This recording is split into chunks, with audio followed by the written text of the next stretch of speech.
So if you're looking to get into marketing, but maybe the traditional paths aren't really working out for you, maybe you're not getting job offers, or maybe you just don't like working in an office, well, there is other paths. And I'm going to talk about my journey being a freelancer and working for myself, and also working as an agency owner.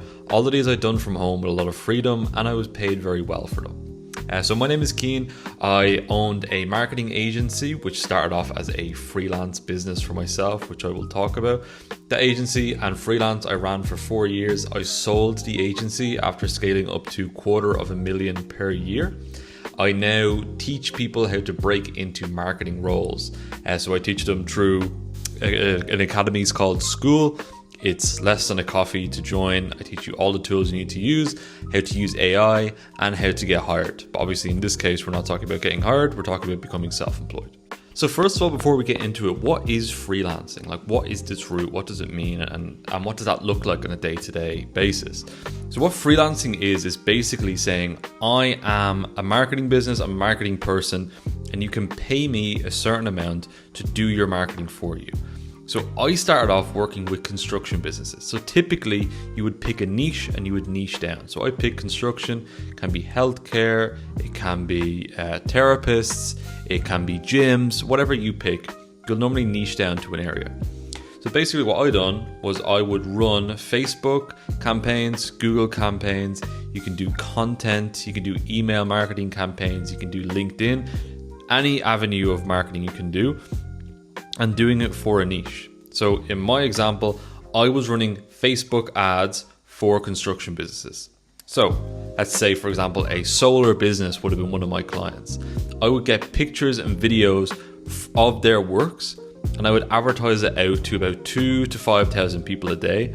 And the leads that would come in, I would send off to them and say, hey, this is Sharon from Dublin 7 and she's interested in getting solar panels. So I'd be advertising their business for them and then sending them the leads of people who are interested. And then they would call them and they would hopefully close the job. And that's what my job would be, to get more leads to come in that would actually turn into paying customers. So it's a fairly simple business model. Companies didn't want to pay 2,000, 3,000, 4,000 euro a month for a marketer with no guarantee of really getting anything back out of that, or they're not going to have to manage that marketer. If they pay a freelancer, they can really cancel the contract whenever they want. So you're obviously taking a bit of risk on that. But what I done was I had just one of the first client I had that really took off was a garden renovation business. And he was paying me 500 euro per month. And when he was paying me that, I was getting him garden renovation leads in Dublin.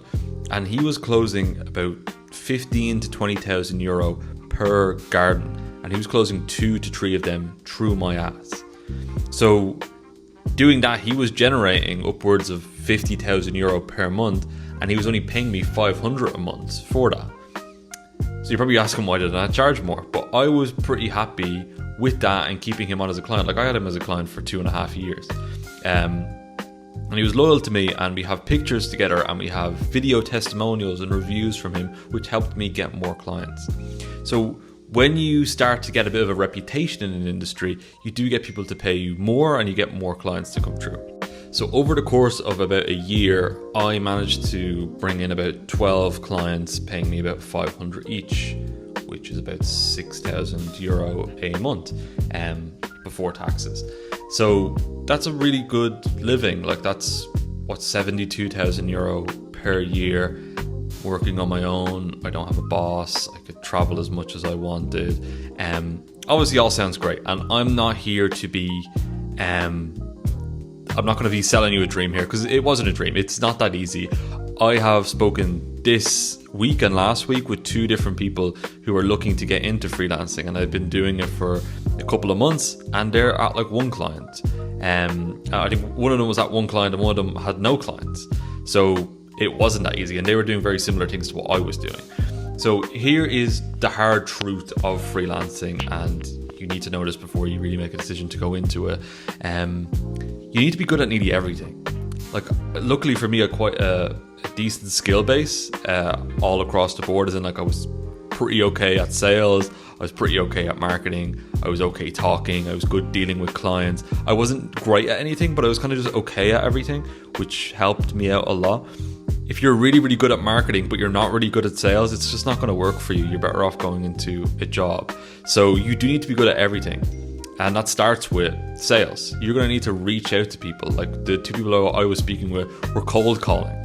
So what that is getting a phone number up of a company, calling them up and being like, hey, this is Keen and I've seen that you have a website up and I feel like I can get you more jobs. Would you be interested in sitting down on a video call with me and I can show you how I can make you some more money? And then having to go on a video call and sell yourself, go through a presentation, go through a sales deck and try sell what you do, which isn't easy. It isn't easy. It's very nerve-wracking and you need to be somewhat skilled at presenting and selling and having the confidence to pick up the phone. And then when someone comes in, you need to be good at marketing. You need to understand how to run campaigns specifically for their business. The content side of things, are you going to do that content for them? Are you going to hire a photography crew for them? Are you going to guide them on how to do it? All of this responsibility falls to you. Remember, you don't have a company to fall back on or a boss or anything like that. Everything is yours. So you're going to have to focus on the content and then the client side of things. What if the client isn't happy with this? What are you going to do? How are you going to deal with that? Are you going to offer refunds? But that then comes out of your pocket.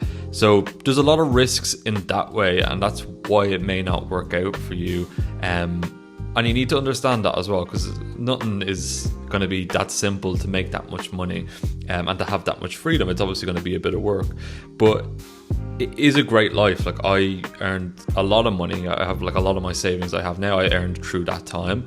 And if you feel like you can give it a go and nothing there has put you off too much, I definitely recommend that you do go and start with your freelancing, or at least give it a try. You can build it in the background while you are working for a company. So you can start to build out a website. You can start to run one campaign with one client. Like when I was working with a client, it wouldn't take me much more than 3-4 hours a week. Sometimes it would take 2 hours a week, and the longer you're with a client, the less it takes. Like I have some clients now I've been working with for 2 years, maybe 3 hours a month I would spend on them now. So it's a really, really low amount of hours per client. So you can start working on getting clients in, because reviews and testimonials are your friend at the start of it, and that's how you're going to get more and more clients in. One more thing I want to talk about is how I got my start, and hopefully this can help you in some way. So as I said, some of them were doing cold calling. You can do cold emails. This is all set to you to bring in leads. You have to bring in leads, you have to sell them, you have to service them. So you have to do all of that across the board if you're going to be a freelancer. How I got my start is I actually ran paid ads for myself. So the same way I was running Facebook ads for businesses, so like solar businesses and garden renovation businesses, I was running them for myself. So I was running ads. I was comfortable getting in front of the camera. As I said, wide range of skills that were okay. I was happy enough to get in front of the camera and record a video. I recorded a video just like this and sold myself. I was like, hi, my name is Keen. This is what I do. Here's a client that I worked with. Here's a testimonial. This is how much work we've brought in for this person. And if you'd be interested in that, click the learn more button below.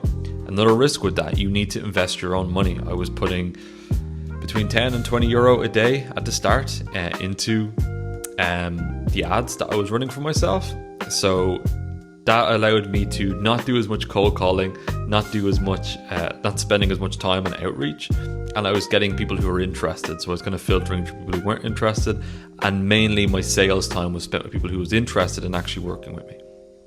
So I think that's everything I wanted to go through. That's kind of my freelancing path. My recommendation to you, which is obviously biased, but I would recommend you reach out to me and we can try have a call or a talk about it. I can give you more detailed advice, such as what ads I actually ran, what email campaigns I ran, what I would recommend for you.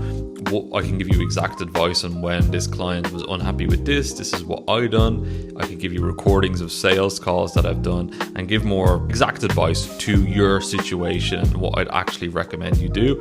I typically give it advice for free. Now obviously if we're sitting down on hour, 2 hour, 3 hour long calls, I'm going to have to charge something. I don't work completely for free, but I try to give as much advice as I can for free. So I'd recommend reaching out to anyone else who has done it before for advice and having some sort of strategy or plan to go about it, because it isn't easy. And easily X off 3 to 6 months of bringing in an income. So you should be okay with that. I started it when I was in college, so if you're in college, it's a perfect time to get started. You can, even if this doesn't turn out into something that's going to be a career for you, you could have a website up, you could have a portfolio, you could have some campaigns that you run. That's really going to help you in a job application. You can have some cases of where you used AI and sales calls you've done with clients and how you've handled things, and that makes you way more employable. So I definitely recommend it if you are in if you're in college. But it's a great career. I'd really recommend it, but I wouldn't recommend it for everybody because it isn't really for the faint heart. It is very difficult, but it does provide a lot of benefits in terms of freedom, working your own hours, taking days off when you want, and earning a high wage.